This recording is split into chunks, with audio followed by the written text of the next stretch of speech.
you like as a child? Oh, as a kid, I was always involved in sports, very athletic. I have two older sisters, and they were kind of known as the Klutz sisters, so I got all of their abilities all wrapped up into one.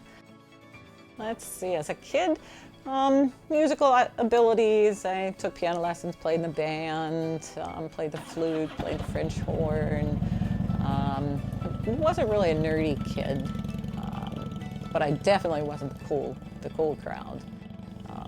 Just a everyday all-American kid. Oh, if I knew then what I know now, life would be entirely different.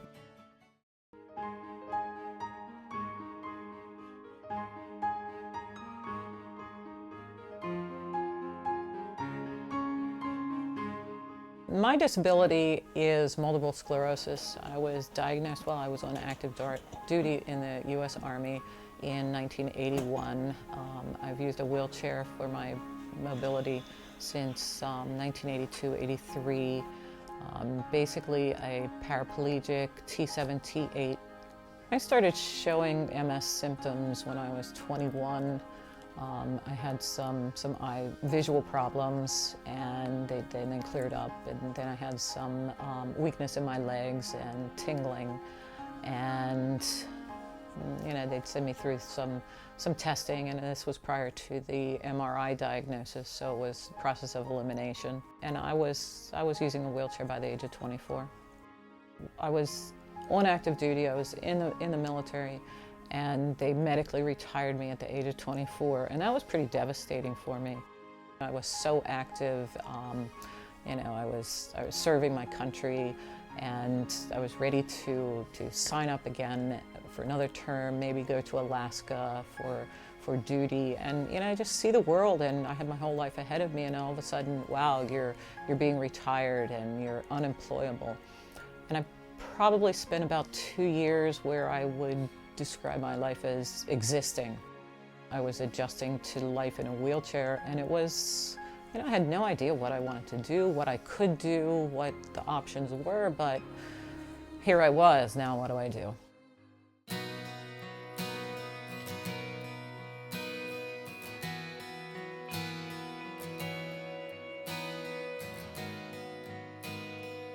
I had friends, and I was living outside of Boston, Massachusetts at the time, and in April, the big event is the Boston Marathon. So a bunch of them said, "Come on, let's go watch the Boston Marathon."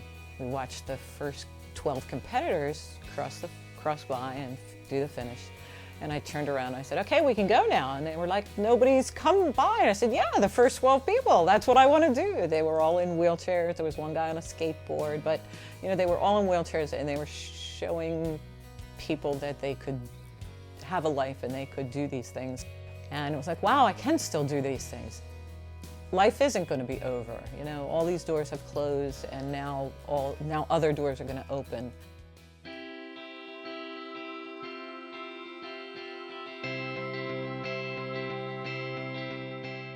I moved back here from the Boston area, and it took me a while to find the local wheelchair sports community, but I did finally find it. Did some swimming, that was fun. And again, I was in the right place at the right time, and I was invited to a Olympic Sports Festival event. I got into the track and field, and that was really where the passion was. I got selected for the team, so I got to go to Seoul. That was my first Paralympic Games. I was entered in 4 events. Shot, discus, javelin, pentathlon, and I came home with 4 gold medals and 2 world records. I'm very proud of that experience. Just sitting here thinking about this and trying to put it into words, it makes the hair on the back of my neck stand up.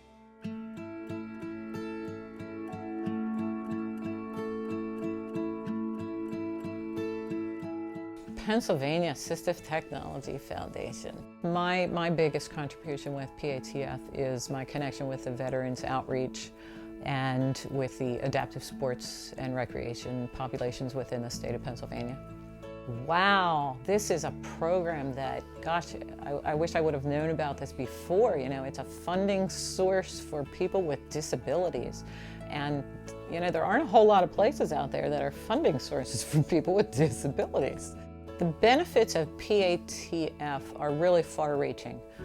First off, it gives the person who gets a loan, it helps their credit.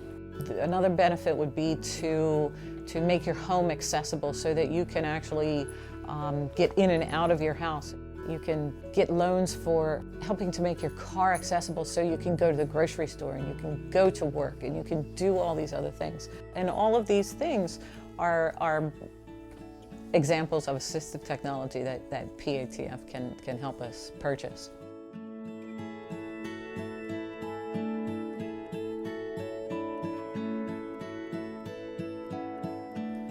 Assistive technology is essential for every person with physical disability.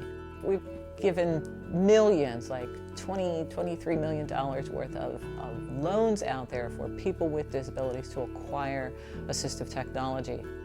Just the ability to have an alternative financing source for all Pennsylvanians, including veterans, elderly, is just such a worthwhile program that we have. A quality of life, just to have a life. We couldn't do it without assistive technology.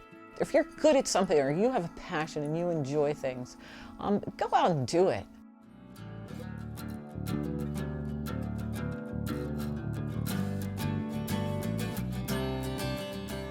I just recently purchased and took delivery in the last 2 weeks. I have a motorcycle that originated as a two-wheel motorcycle, and it was converted to a three-wheel trike. It has the assistive technology features on it. It's not about where you're going, it's about the ride. And the first time I went out on it, after I got my driver's license and all my lessons and everything, it's like, oh my God, it really is about the ride. I feel like I'm the luckiest person out there. Yes, I miss feeling the sand between my toes and walking on the beach, but the other doors that have opened up because of my physical disability are just innumerable. There's just too many other opportunities, and I wouldn't trade them for anything because life is still very, very good and it's worthwhile.